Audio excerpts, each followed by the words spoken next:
What if everything you've been told about death is the most profound lie in human history? Not the comforting stories of eternal rest or divine reward, not the New Age narrative of climbing a spiritual ladder, but a chilling truth whispered by the Gnostics long ago. Death does not free you, it recycles you. Most people never dare to ask these questions. They follow the path laid out before them, believing they are walking into freedom, when in truth they may be stepping right back onto the oldest treadmill in the cosmos. The Gnostics whispered of it long ago. They claim that the world itself was not the creation of a loving God, but of an impostor, an arrogant architect, a false ruler known as the Demiurge. And according to them, this same being has built an endless wheel of birth and death, a reincarnation cycle that ensnares souls back into this matrix reality. But here is the single most important question you need to answer. If the afterlife is a trap, then what happens to you when you die? And how exactly do you escape it?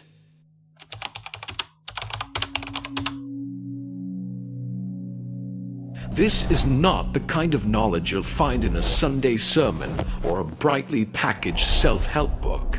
It is the knowledge that was suppressed, buried, and branded as heresy, because if too many souls remembered it, the prison itself would begin to crumble. Long before our modern religions took shape, the ancient world was alive with whispers of hidden realms, rival gods, and secret knowledge. And among them, the Gnostics offered a warning unlike any other. In the desert caves of Nag Hammadi in Egypt lay texts that shattered the comfortable stories told by priests and emperors. These Gnostic writings, fragments of a spiritual tradition, dared to say, "The world you see around you is not the true creation of the real God." The Gnostics spoke of a higher, infinite realm, the pleroma, where pure light and consciousness dwell. From this fullness emerged Sophia, the embodiment of divine wisdom. Yet in her yearning to create on her own, moved by curiosity, by desire, by a solitary act apart from the source, she brought forth a flawed being, the Demiurge. The Demiurge, ignorant of the greater realms above him, declared himself the only God. He shaped matter into a vast, glittering prison, this material universe, populating it with Archons, cosmic wardens who govern the planets, stars, and cycles of human life. Here lies the heart of the Gnostic warning. According to them, the soul is not meant to endlessly cycle through birth and death. True life belongs in the eternal realms of light, not in the shadows of this material world. But the Demiurge's system recycles souls, binding them to the wheel of reincarnation so they continue to fuel his dominion. This claim was radical for its time. In nearly every religion of the ancient world, death was portrayed as a passage into divine reward or punishment. But the Gnostics dared to say something far more unsettling. The death itself could be the snare. Other traditions carried echoes of this. In the Tibetan Book of the Dead, known as the Bardo Todal, the soul is warned of dazzling lights and illusions that appear after death, designed to lure it back to rebirth. Even the early Christian thinker Origen entertained the idea of pre-existence and cycles of embodiment, teachings later condemned as heresy. But why such eagerness to erase these teachings? Because fear of death is the strongest chain of all. And once a soul breaks it, it slips beyond control.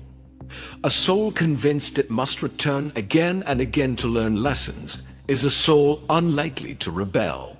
But a soul that remembers that it was never meant to be trapped, that it belongs to eternity, becomes dangerous. Dangerous not only to the rulers of this world, but to the Demiurge itself. The Gnostics saw themselves as exiles, wanderers in a counterfeit creation, carrying the spark of a forgotten origin. Their mission was not to perfect the cycle, but to break free from it. Their texts offered cryptic instructions for how the awakened could navigate death without falling for the luminous snares of the Demiurge. And here is the deeper question. If the reincarnation cycle is a prison, how is it maintained? How does the Demiurge ensure that nearly every soul keeps returning?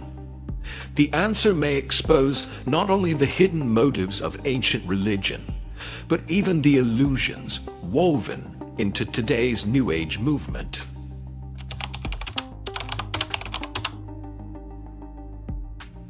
When your final breath leaves your body, when the world of form dissolves, and you are suddenly free of weight and pain, floating in a vast and luminous expanse, what happens next? According to countless near-death stories, the first thing you see is a light, radiant, irresistible. It draws you closer. Loved ones appear smiling, calling your name. A warmth fills you, and for a moment you are certain this is heaven, this is home. But the Gnostics would interrupt this scene with a warning. Be careful, soul, for not all that shines is light. According to their vision, what many call the afterlife is often the opening gate of the cycle. The tunnel of light is a construction, a luminous snare woven by the Archons to recycle you back into the cycle of death and rebirth. The comforting voices may not be your ancestors at all, but projections, illusions crafted to keep you from questioning where you truly are. The Gnostic texts never used the modern phrase reincarnation trap, but they did warn that souls, if deceived, could be captured and cast back into new bodies. Why? Because the Demiurge's system feeds on return. Each time you incarnate, you forget who you are. Each lifetime erases the memory of your divine origin. And while you struggle with pain, desire, fear, and distraction, the Archons tighten their hold. Think of it as a cosmic game of hypnosis. The moment you die, you awaken briefly, only to be lulled back to sleep. Just as a dream fades when you wake, the memory of your soul's freedom fades when you return to the body. The Gnostic texts often describe this in symbolic terms. The hypothesis of the Archons speaks of rulers who bind humanity in forgetfulness. The Apocryphon of John describes how the Demiurge fashioned the soul's prison, surrounding it with layers of deception.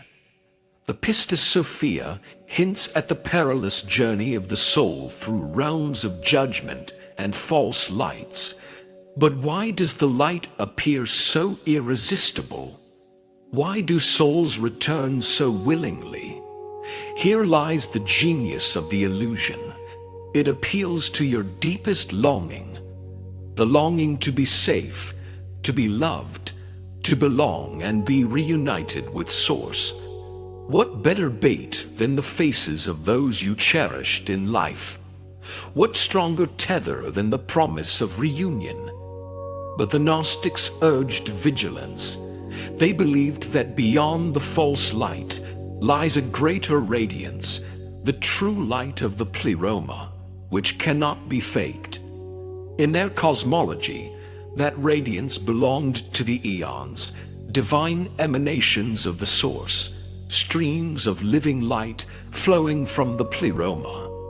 To know the difference between the counterfeit glow and the true light of the eons was the very key to liberation. The difference is subtle but profound. The false light dazzles and demands, while the true light awakens and liberates. This is why they spoke of Gnosis, direct knowledge, inner remembrance, because without awareness, how would you know the difference?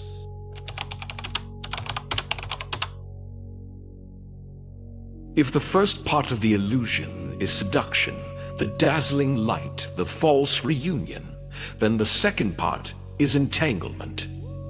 The Gnostics taught that after death, the soul encounters the Archons, who act as gatekeepers. These forces question, judge, and weigh the soul, not to guide it toward liberation, but to bind it more tightly to the cycle of matter. You've heard of the life review.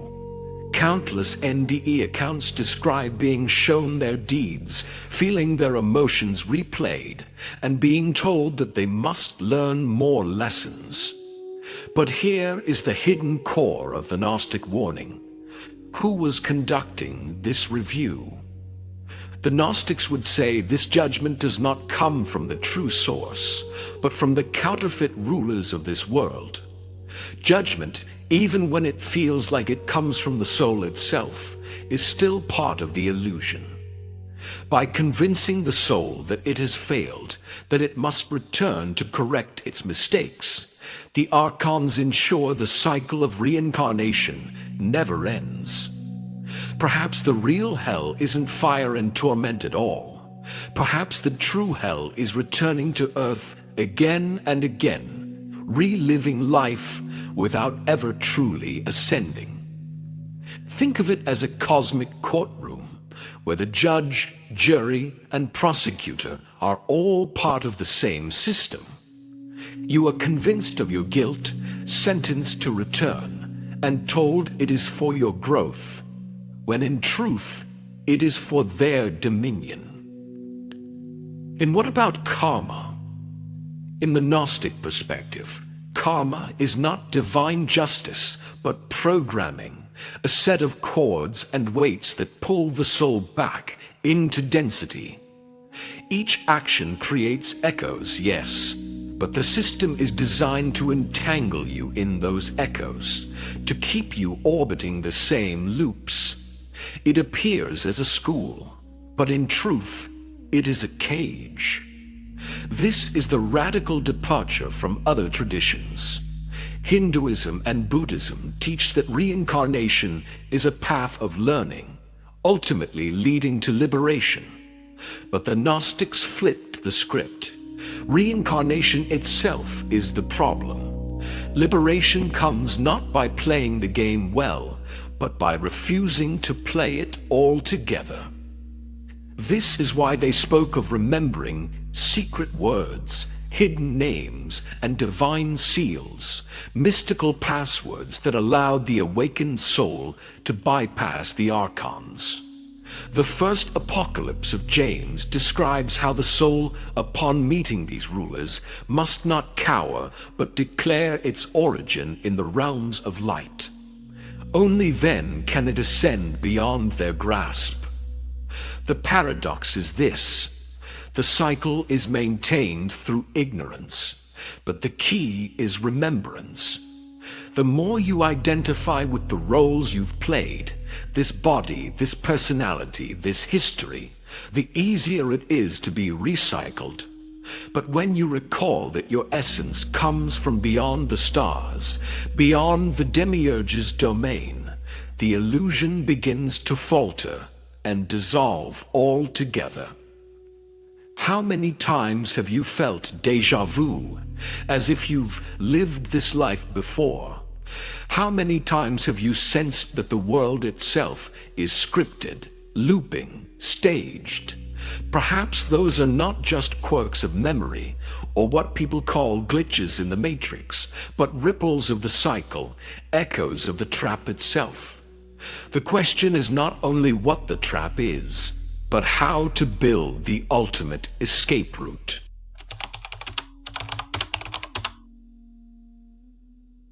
If the Demiurge's trap is real, if death itself is the doorway to a recycling system, what can you actually do about it? The Gnostics never intended this knowledge to be abstract. It was a map, a guide for those who dared to awaken in a world of sleep. The first step is not about waiting for death.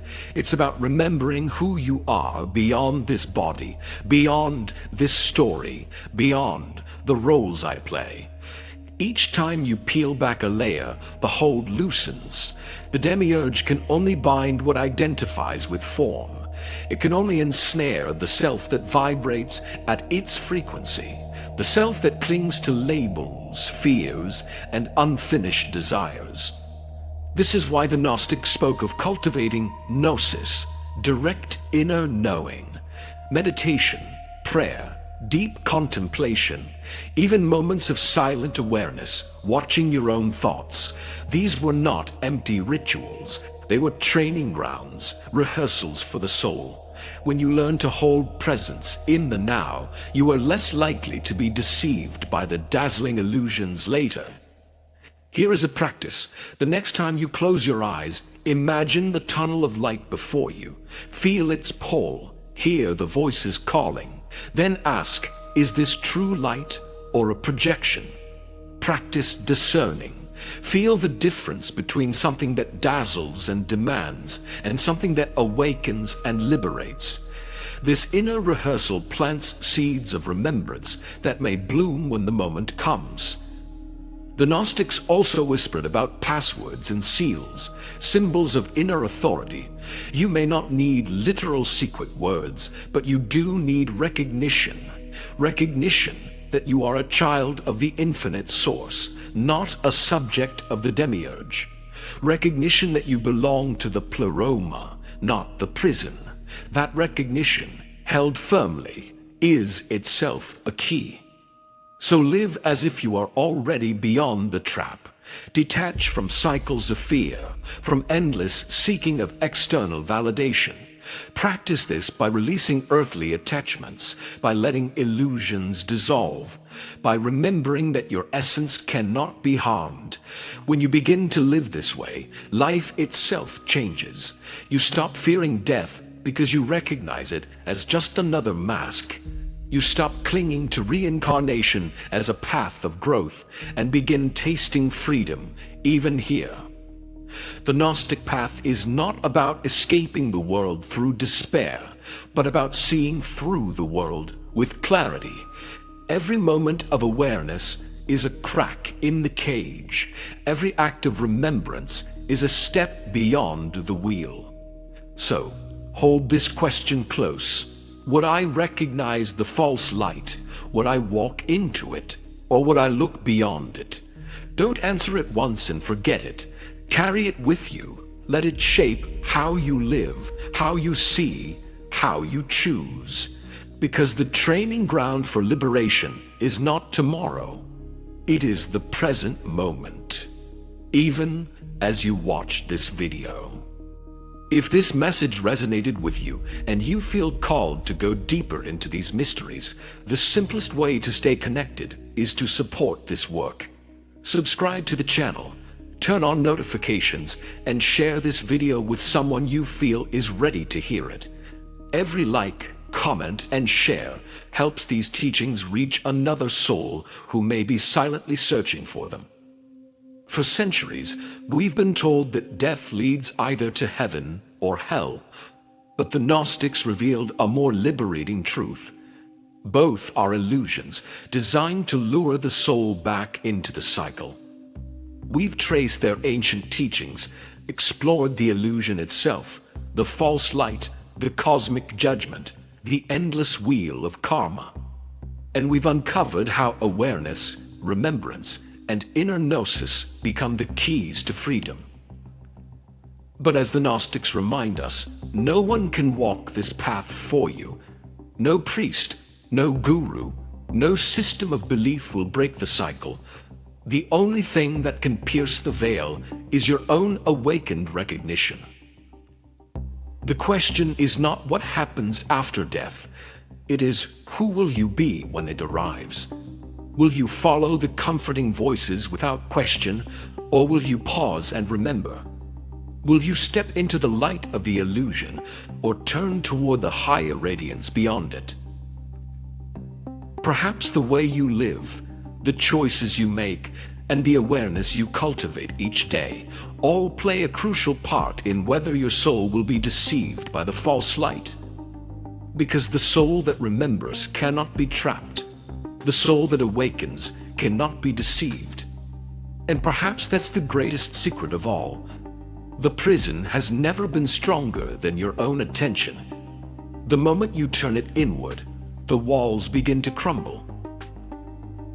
So, as you leave this video, carry this thought with you. Death is not the end, it is the test. And the key has always been within you. To remember is to awaken. To forget is to return again until the soul recalls its truth. If this message resonated with you, share your reflections in the comments. What do you believe awaits beyond the veil? And if you found this exploration valuable, remember to like this video. And don't forget to subscribe to the Gnostic Spark for more deep dives into hidden wisdom every week. Stay awake, stay aware, and ask yourself, when the light appears, will you remember?